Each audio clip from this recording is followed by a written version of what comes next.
ಆದಿತ್ಯವರ್ಣಂ ತಮಸಃ ಪರಸ್ತಾತ್ ತಮೇವ ವಿಧಿತ್ವಾ ಅತಿಮೃತ್ಯುಮೇತಿ ನಾಣ್ಯಪಂಥೋ ವಿದ್ಯತೆ ಅಯನಾಯ. ಓಂ ಶಾಂತಿ ಶಾಂತಿ ಶಾಂತಿ. ಪೂಜ್ಯ ಅಪ್ಪಗಳವರಲ್ಲಿ ಪ್ರಣಮಿಸಿ, ಪೂಜ್ಯ ಸಿದ್ದೇಶ್ವರ ಅಪ್ಪಗಳವರು ಯಾರಿಗೆ ಅಂತಿಮ ಸನ್ಯಾಸವನ್ನು ತಮ್ಮ ಜೀವನಾವಧಿಯಲ್ಲಿ ಸುಮಾರು ಜನ ಸನ್ಯಾಸಿಗಳನ್ನು ನಿರ್ಮಾಣ ಮಾಡಿದ್ರು, ಅವರ ಇಚ್ಛೆಯಂತೆ ಯಾರಿಗೆ ಅವರ ಕೈಯಿಂದ ಅಂತಿಮ ಸನ್ಯಾಸ ದೀಕ್ಷೆಯನ್ನು ನೀಡಲಾಯಿತು, ಉಚ್ಚ ವಿದ್ಯಾವಿಭೂಷಿತರು ಈ ಪ್ರಪಂಚದ ಮಾಯಾ ಮೋಹಗಳನ್ನು ಕತ್ತರಿಸಿ ಇದರಿಂದ ಹೊರಬಂದು ನಾಡಿಗೆ ತಮ್ಮನ್ನು ಅರ್ಪಿಸಿಕೊಳ್ಳಬೇಕು. ಯಾವುದೇ ಜಾತಿ ಮತ ಪಂಥಗಳ ಗೋಡೆಗಳನ್ನು ಕೆಡವಿ ಅಪ್ಪಗಳಿಗೆ ಅಭಿಪ್ರೇತವಾದಂಥ ಒಂದು ಸಮಾಜವನ್ನು ನಿರ್ಮಿಸಬೇಕು ಅಂತಕ್ಕಂಥ ಹೆಬ್ಬಯಕೆಯಿಂದ ಯಾರು ತಮ್ಮನ್ನು ಈ ತಾಯ್ನಾಡಿಗೆ ಅರ್ಪಿಸಿಕೊಂಡರು ಅಂಥ ಪೂಜ್ಯಪಾದರು, ಪ್ರಾತಸ್ಮರಣೀಯರು ಆದಂಥ ಶಿವಯೋಗೀಶ್ವರ ಶ್ರೀಗಳ ಅಡಿದಾವರೆಗಳಲ್ಲಿ ವಂದಿಸಿ, ಸಮ್ಮಿಲಿತ ದೈವಕ್ಕೆ ಅನಂತ ಶರಣಾರ್ಥಿ. ಕಾಕಣಿಕೆಗೆ ನಾನೇನು ಮೊದಲನೇ ಸಾರಿ ಬಂದಿಲ್ಲ, ಜನರು ಬರ್ತಿದ್ದೆ, ಒಂದು ದಿವಸ ಬಿಟ್ಟು ಒಂದು ದಿವಸ ಬರ್ತಿದ್ದೆ, ಆದ್ರೆ ಬಂದು ಹೋಗ್ತಿದ್ದೆ. ಅಪ್ಪಗಳಿಗೆ ನಾನು ಬರ್ತಿದ್ದೆ. ಅಪ್ಪಗಳಿಗೆ ಪ್ರಕೃತಿ ಅಷ್ಟು ಚೆನ್ನಾಗಿರ್ತಾ ಇದ್ರೂ ಸಹಿತ ಕಾಕಣಿಕೆ ಬಿಟ್ಟು ಹೋಗ್ಬೇಕು ಅಂತ ಇಚ್ಛೆ ಇರ್ತಿರ್ಲಿಲ್ಲ. ಯಾಕೆಂದ್ರೆ ಪೂಜ್ಯರು ಆಗ್ಲೇ ಹೇಳಿದಂಗ ಎರಡು ವಿಶೇಷಗಳು. ಒಂದು, ಬೆಳಗಿನ 6 ಗಂಟೆಗೆ ತಾವೆಲ್ಲ ಇಷ್ಟು ಜನ ಸೇರ್ತಿದ್ರಲ್ಲ ಅದೊಂದು. ಎರಡನೇದು, ದಿನಾಲೂ ಒಂದು ಪ್ರಕಾರದ ಪ್ರಸಾದ ಮಾಡಿ ಹೊರಗಿಂದ ಬಂದವರಿಗೆಲ್ಲ ಉಣಿಸ್ತಿದ್ರಲ್ಲ ಆ ದಾಸೋಹ ಭಾವನೆ. ಮೂರನೇದ್ದು, ಗುರುಗಳು ಯಾವ ರೀತಿಯಿಂದ ಬುದ್ಧಿಜೀವರನ್ನ ಇಲ್ಲಿ ನೋಡ್ಕೊಂಡ್ರಲ್ಲ ಆ ಪ್ರೀತಿ, ಆ ಶ್ರದ್ಧೆ, ಆ ವಿಶ್ವಾಸ ಅವರನ್ನ ಕಟ್ಟಿ ಹಾಕಿತ್ತು ಕಕ್ಕಣಿಕೆ ಒಳಗೆ. ಗುರುಗಳು ಒಂದು ದಿವಸ ನಮ್ಮನ್ನು ಕರೆಸಿದ್ರು ಕೃಷಿ ಬಗ್ಗೆ ಮಾತಾಡ್ಬೇಕಂತ. ನಾವು ಮಾತಾಡ್ಕೊಂತ ಏನೋ ವಿಷಯ ಹೊಂಟು ಕೂಡಲೇ ಇವ್ರಿಗೆ ಇವತ್ತ ನೀವು ಸನ್ಯಾಸಿ ಮಾಡಿಸಿಬಿಡ್ಬೇಕು ಅಂತ. ಇವ್ರಂದ್ರು ನಾ ಆಮ್ಯಾಗ ಮಾಡ್ಕೊತೀನಿ, ಅದು ಮಾಡೋನಲ್ರಿ, ಇದು ಮುಗಿಲಿ ಕಾರ್ಯಕ್ರಮ ಅಂದರು. ಇವ್ರಿಗೇನು ಹೇಳಲಿಲ್ಲ, ನಮಗೆ ಹೇಳಿದ್ರು ಅವ್ರನ್ನ ಏನಾರು ಮಾಡ್ರಿ ಒಟ್ಟು ತಯಾರು ಮಾಡ್ತಾರೆ ಮಾಡಿ ಈಗಿಂದೀಗ ಅವ್ರಿಗೆ 2-3 ದಿನದ ಇವ್ರಂದ್ರು ಕೊನೆಗೆ ಮಾಡೋದು, ಕೊನೆಗಿರ್ಲಿ ಈಗ ಮಾಡೇ ಬಿಡೋದಂತ. ಯಾಕೆ ಅವ್ರ ಮನುಷ್ಯನಾಗ ಬಂತು ಗೊತ್ತಿಲ್ಲ. ಇವ್ರಿಗೆ ಕಾವಿ ಹಾಕ್ಬೇಕೋ ಹಾಕಬಾರ್ದು ಅಂತಕ್ಕಂಥ ಒಂದು ದ್ವಂದ್ವದೊಳಗಿದ್ರು. ಅಪ್ಪಗಳು ಹೆಂಗದ ಹಂಗ ಬಿಳಿ ಬಟ್ಟೆ ಆಗಿದ್ರು ಭಾಳ ಚಂದ ಇರ್ತೈತಲ್ಲ ಅಂತ ಇವ್ರ ಮನುಷ್ಯನಾಗ. ಅಪ್ಪಗಳು ತಾವು ಬಿಳಿ ಬಟ್ಟೆ ಆಗಿದ್ರು ಸಹಿತ ಉಳಿದವ್ರನ್ನೆಲ್ಲರನ್ನೂ ಕೆಂಪಗೆ ಮಾಡೋದು ಅವ್ರದ್ದು ಸ್ವಭಾವ.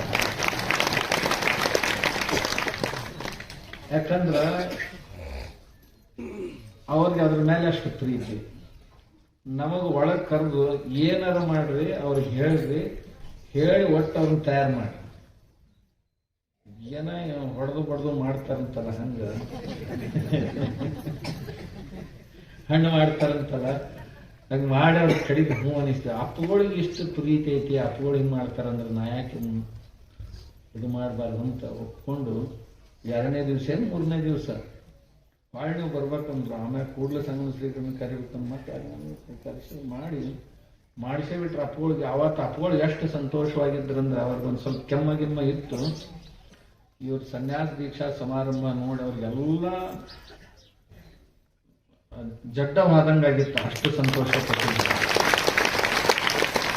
ಆಮ್ಯಾಗ ಮ್ಯಾಗ ಹೋಗಿ ಕುಂತ ಕೂಡಲೇ ಹೇಳಿದ್ರು, ಬಹಳ ದೊಡ್ಡ ಕೆಲಸ ಆತು ಇವತ್ತು. ಈ ನಾಡಿಗೊಬ್ಬವ ಇಂಥ ಸುಶಿಕ್ಷಿತ ತರುಣ ಸನ್ಯಾಸಿ ಸಿಕ್ಕಂಗಾಯ್ತಲ್ಲ, ಬಹಳ ಖುಷಿ ಪಡ್ತಾರೆ. ಅದಕ್ಕಿಂತಲೂ ಖುಷಿ ಅಂದ್ರೆ ಅವುಗಳನ್ನ ಅರ್ಥ ಮಾಡಿಕೊಂಡು ಅವರಿಗೆ ಅಭಿಪ್ರೇತವಾದಂಥ ಜ್ಞಾನ ಸಮಾಜ ಎರಡನ್ನೂ ನಿರ್ಮಾಣ ಮಾಡೋದಕ್ಕಾಗಿ ಕಟಿಬದ್ಧರು. ಅವರು ಉಚ್ಚ ವಿದ್ಯಾವಿಭೂಷಿತರಾಗಿರೋದ್ರಿಂದ ಮತ್ತು ಎಲ್ಲವನ್ನೂ ತಿಳ್ಕೊಂಡು ಎಲ್ಲವನ್ನೂ ಅಧ್ಯಯನ ಮಾಡಿ ವಚನಶಾಸ್ತ್ರವನ್ನು ಮತ್ತು ವೈದಿಕ ಶಾಸ್ತ್ರಗಳನ್ನು, ಯೋಗಶಾಸ್ತ್ರಗಳನ್ನು ಎಲ್ಲವನ್ನೂ ಸಹಿತ ಅಷ್ಟೇ ಚೆನ್ನಾಗಿ ಅಧ್ಯಯನ ಮಾಡಿಕೊಂಡು ಅವುಗಳ ಸಮನ್ವಯ ಮಾಡಿಕೊಂಡು, ಅಪ್ಪುಗಳಿಗೆ ಸಮನ್ವಯ ಭಾಳ ಹಿಡಿಸ್ತಿತ್ತು. ಅಪ್ಪುಗಳು ಅವ್ರ ಕಾಲದಾಗ ಭಗವದ್ಗೀತಾಕ ಎಷ್ಟು ಶ್ಲೋಕಗಳದಾವ, ಆ ಶ್ಲೋಕಗಳಿಗೆ ಹೊಂದುವಂಥ ವಚನಗಳನ್ನು ಜೋಡಿಸಿದಂಥ ಏಕೈಕ ಉದಾಹರಣೆ ಕರ್ನಾಟಕದಲ್ಲಿ ಅಥವಾ ದೇಶದಲ್ಲಿ ಯಾರೂ ಭಗವದ್ಗೀತೆಯ ಶ್ಲೋಕಗಳಿಗೆ ಅನುರೂಪವಾದಂಥ ಬೇರೆ ಸಾಹಿತ್ಯವನ್ನು ಜೋಡಿಸಿರಲಿಲ್ಲ. ಅಪ್ಪುಗಳು ಭಗವದ್ಗೀತೆಗೆ ಅದನ್ನು ಜೋಡಿಸಿದ್ರು, ಸಮನ್ವಯ ಮಾಡೋದು. ಆಮೇಲೆ ಕರ್ನಾಟಕದಲ್ಲಿ ಸಿದ್ಧಾಂತ ಶಿಖಾಮಣಿಯವ್ರದ್ದು ಒಂದು ಗ್ರೂಪು, ವಚನಶಾಸ್ತ್ರದವ್ರದ್ದು ಒಂದು ಗ್ರೂಪು.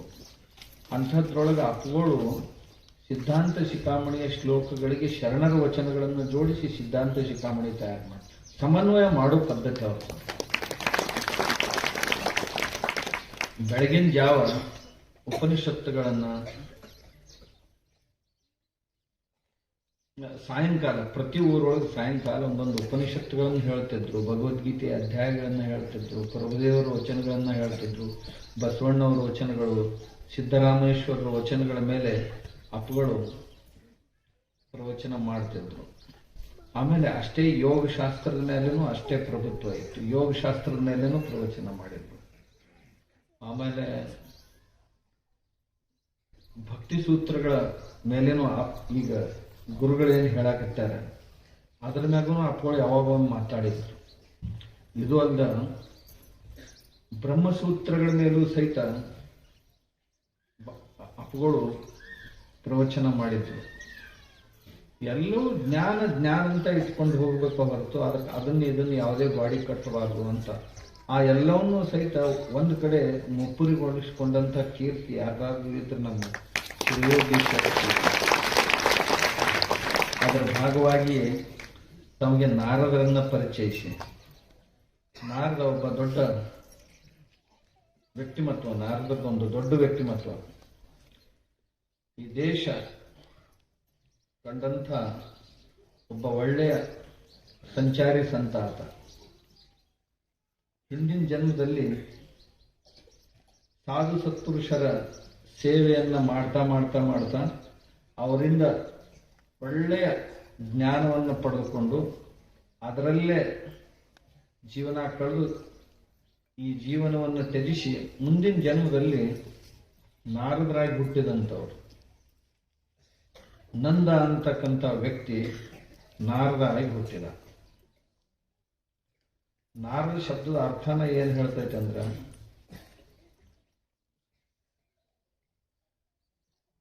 ಯಾರು ಜ್ಞಾನವನ್ನು ಕೊಡುತ್ತಾರೋ ಅವರಿಗೆ ನಾರದರೆಂದು ಕರೆಯಬೇಕು ಅಂತ. ನಾರಂ ದದಾತಿ ಜ್ಞಾನಂ, ಜ್ಞಾನವನ್ನು ಕೊಡುವಂಥವ್ರು ನಾರದರು ಅಂತ ಹೇಳ್ಕೊಂಡು ಬಂದರು. ಪೂಜ್ಯರು ಹೇಳಿದಂಗ ಕೇಚಿತ್ ಜ್ಞಾನಾವಲಂಬಿನಃ ಕೇಚಿತ್ ಕರ್ಮಾವಲಂಬಿನಃ ವಯಂತು ಹರಿಭಕ್ತಾನಾಂ ಪಾದುಕಸ್ಯಾವಲಂಬಿನಃ ಅಂತ ದಕ್ಷಿಣದ ಸಂತರು ಹೇಳಿದಂಗ ಪೂಜ್ಯ ಅಪ್ಪುಗಳು ಈ ಮಾತನ್ನು ಬಹಳ ಸರಿ ಹೇಳ್ತಿದ್ರು. ಯಾರಿಗೆ ಜ್ಞಾನ ಮಾರ್ಗ ಅವಲಂಬನೆ ಮಾಡೋದೈತೆ ಅವ್ರು ಮಾಡಲಿ, ಯಾರಿಗೆ ಕರ್ಮ ಮಾರ್ಗ ಅವಲಂಬನೆ ಮಾಡೋದೈತೆ ಅವ್ರು ಮಾಡಲಿ, ನಾವರೇ ಭಗವಂತನ ಪಾದುಕೆಗಳನ್ನು ಇಟ್ಕೊಂಡು ಹೋಗೋರು ಅಂತ ಸಂತರು ಹೇಳಿದ್ರು ದಕ್ಷಿಣದವರು ಅನ್ನೋ ಮಾತನ್ನ ಅಪ್ಪುಗಳು ಹೇಳ್ತಿದ್ರು. ನಮ್ಮ ಗುರುಗಳು ಶಿವಯೋಗೀಶ್ವರ ಶ್ರೀಗಳು ನಾರದೀಯ ಭಕ್ತಿ ಸೂತ್ರಗಳನ್ನು ನಾರದರು ಈ ಭಕ್ತಿ ಸೂತ್ರ ಯಾಕೆ ಬರಿಬೇಕಾಯ್ತು ಅನ್ನೋದಕ್ಕೆ ಒಂದು ಆಖ್ಯಾಯಿಕೆ ಇದೆ.